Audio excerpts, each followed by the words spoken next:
Well, we're going in a bit of a direction today, doing a little bit of anime and do a little bit of gaming. And, well, welcome to a Wednesday edition of Man with a Show. I am Zane. Thanks you for tuning in.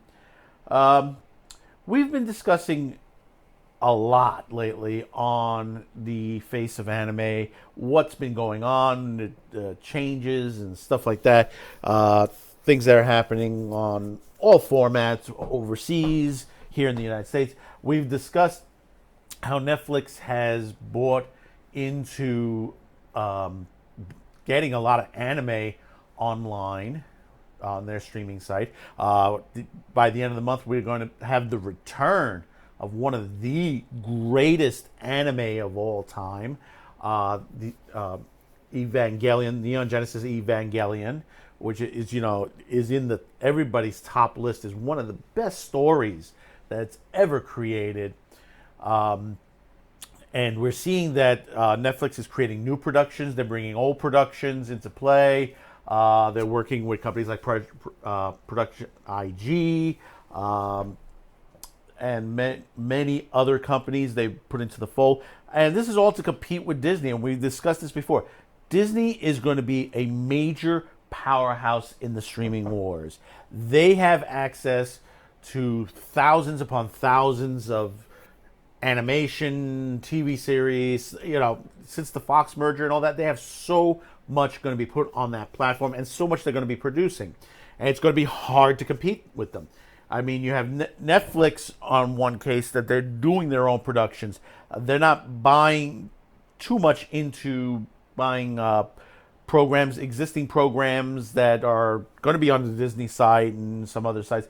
They're concentrating on what they can get for just their site, and a lot of it's anime. I mean, we're seeing the anime section getting bigger and bigger every month on Netflix.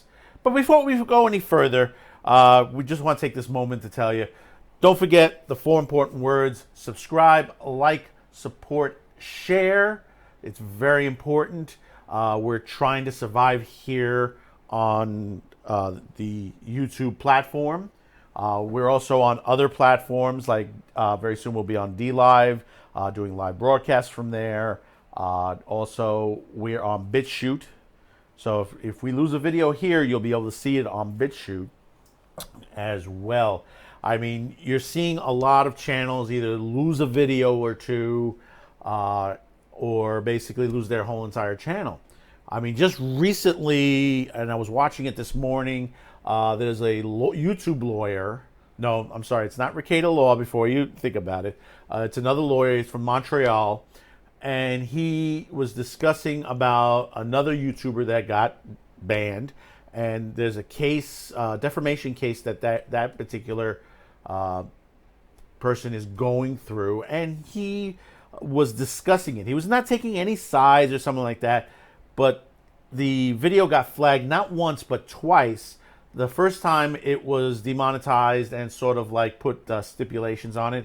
And now it's been completely yanked for no reason whatsoever, other than it violates the ethics code on YouTube's code of conduct. And this is getting ridiculous. And it's very important. And this is why we say subscribe on these channels, like our videos, pass this on to everybody when you see stories on them, because basically this is what's going on.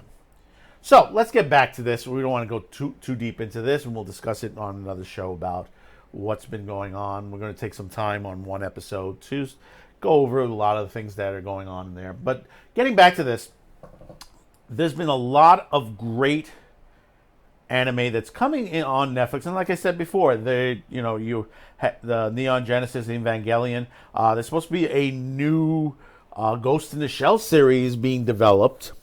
But one thing that already came forward first, and I enjoyed it, was the Ultraman CG anime series, which is also done by Production IG and Sola Digital Arts as well. It's a combo on there.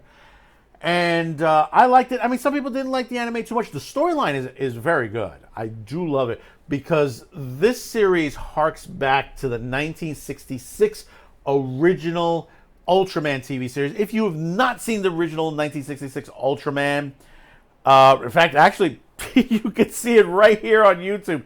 Just type in Ultraman 1966, and it'll come up. Pretty much almost every episode. Most of it is dubbed in English. It looks like it's some of the stuff they used to run on TNT late night years ago when Monster Vision, Joe Bob Briggs, another guy who I love, his shows are always very, very good. You can watch them on Shudder now. Basically, Monster Vision used to do the 2 movies a night. And after the second movie, which ended around roughly, depending on the size of the movie, about 2 a.m. in the morning, so around there, you got Ultraman afterwards. And it ran a couple episodes. I think it ran into the wee hours of the morning. And it was a great series. And it's the original first series. I mean, you even had Godzilla showed up in a way in this series. And what I mean by that is it was the Godzilla costume, but they kind of added some additional key features to it. Go see it, check it out. It's really funny what they added to the Godzilla costume. And it's always listed up Ultraman versus Godzilla. But it wasn't really Godzilla, but it was the costume itself. And it was used in the series. And this was a great series. I mean, there have been many series after that of Ultraman throughout the years, even toward today. I mean, there are some newer episodes, newer movies that have been made. But this particular one, and I like how it's done, this harks back to the original 66 Ultraman series. It follows Hayata, who was the original Ultraman. And now he's no longer with Ultraman, because if you've seen the series, Ultraman was sort of like a split between Hayata and the Ultraman from outer space. And basically they were combined together, and not to give anything away, at the end of the series, Ultraman went back to space and split away from Hayata, and he doesn't really remember too much as far as when you see the anime of his life as Ultraman. But now this is years later, and he has a son, Shin, and Shin now has become the new Ultraman because the Science Patrol, who was the original organization that basically, if you saw the original series, that they were the one investigating all these monsters that would show up and stuff like that. And most of these monsters have returned to the anime series. And basically, you have Hayata's son playing the Ultraman character. But he's not the only one in this series. Now, I don't know how many they're going to go through, how many incarnations. Some people say there's already 4. But as we know, by the end of this series, the season 1, there are 3. Which is basically the new Ultraman replacement of series 1, of the original TV series. Then you have 7.1, which is an upgrade of 7.0 on there. And then we also have Kid Ultraman. And these particular ones have had also their series and movies that were throughout the years. So it's a nice upgrade to see that you have 3 of them in one series. I think there was one movie where you had multiple Ultraman. I think it was about at least, I think 10 maybe? It's almost like the Power Rangers, where you had all the Red Rangers in one episode and all the different Power Rangers from different series all together and all that. And they did that on the Ultraman series. The more current ones, I didn't watch the more current Ultramans. I didn't get into it. I just love the original 60s and 70s series. Those were always really, really good.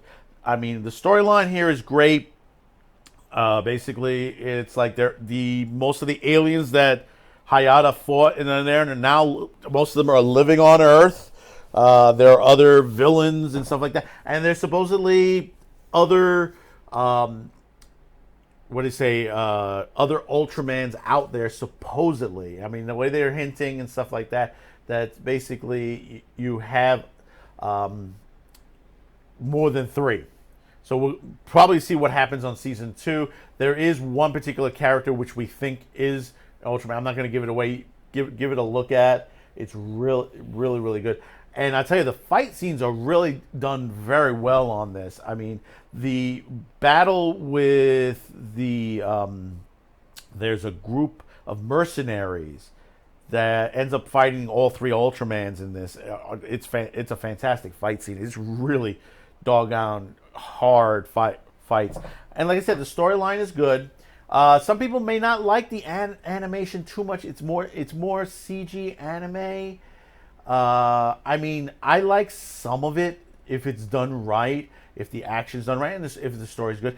You know, I love the Godzilla series because that was done by a company that basically that they do animation for video games, and it was done in a nice style that was really, really good. And some people didn't like it, but the series was really good. It was 3 different movies. Which you could call a series in a way. The way they did it was like 3 separate movies. You know, Godzilla. This is in the far future. Man has left Earth because Godzilla's pretty much has taken over, devastated, and as they went out into space, they decided to return. And you know, because basically the laws of physics, they returned to Earth thousands of years into the future, where basically Earth has been reborn, and it's, you know, there's Godzilla is like king of Earth in a way. I mean, you have to watch it. It's really, really good. I mean, I like the new style on Ghidorah. They take a little different level on Ghidorah, and I did enjoy that. It was really, really good. So, getting back to Ultraman, it's great that Netflix is pushing forward with season 2. It's coming. They haven't given it a date yet, but it's coming. So it's basically that it'll probably be next year, probably be 2020, depending on when they started this. It'll probably be toward the end of 2020. Could be sooner. But the original directors, Kenji Kayama, I'm sorry to butcher it, and Shinji Aramaki is back at the helm. So, you know, it's going to be great. And the thing about it is, you know, a lot of people says, well, these are not really anime, and, you know, because of the way it looks and stuff like that. No, this is anime companies. Production IG is an anime company. They're just changing the level, or what I'm calling Western anime. And some people might like it, some people might not. You know, that's understandable. There are some animations I don't like in Japan. There's some weird animation, but that's okay. You know, it's, you know, there's some that are good, some that I don't like, and the same thing is going to happen with this. Just long as the story is good, I will watch it. If the action is good, I will still watch it. So comment below. Tell me how you feel about the anime on Netflix. I mean, there is so much. I mean, it's getting to the point where the mainstream media is starting to fight against, and we'll discuss this on our next edition coming up tonight, because there's so much troubling with the mainstream media and anime, calling it the German people, that basically it promotes hate, which it's kind of ridiculous. And we'll discuss this in the next one. And you know what I'm talking about. A particular certain couple of animes that they just really start pounding, and there's some really, really nasty hit pieces that have been done. But tell me what you think of this. Tell me, do you like any of the Netflix anime that Netflix has been putting out? Are you anticipating for how the new Neon Genesis Evangelion version is going to be? Because it's going to be it's a new restored version with new voice cast, basically. I know some people don't like it. That original dub years ago, which is fantastic, which is hard to get. I wish they would do a new press of that. I have copies of somewhere. I have copies of it here. I bought some of it, and it was a great dub. And there are places like Toonami Aftermath Online that's showing some of the two movies that spawned from this, which we are getting the 2 movies as well. You know, End of Evangelion, and the other one, I forgot the name of the other one. And we're getting that too, and that's very, very soon on there. Also, tell me what you think of Ultraman, this Ultraman series. Were you a fan of the original 66? If you were old enough to be then, or maybe you're a fan now that if you've been catching it recently online. Don't forget also we are on mindsandgab.com. We're also on BitChute as well. We're coming soon to DLive. We'll be doing some running tests very soon. We're just now about to sign off on we're getting a streaming company to help us stream out to both YouTube and also DLive. We're just deciding which one to use, which will be the most efficient one to use, and we're just having someone go out and test each of the sites and see which one will work properly for us on there. And also, of course, we're talking to other people in the business to see what their take is when they're streaming to multiple sites. So until later tonight, we'll check you out. So don't forget, subscribe, like, support, share. We'll catch you round 8-ish.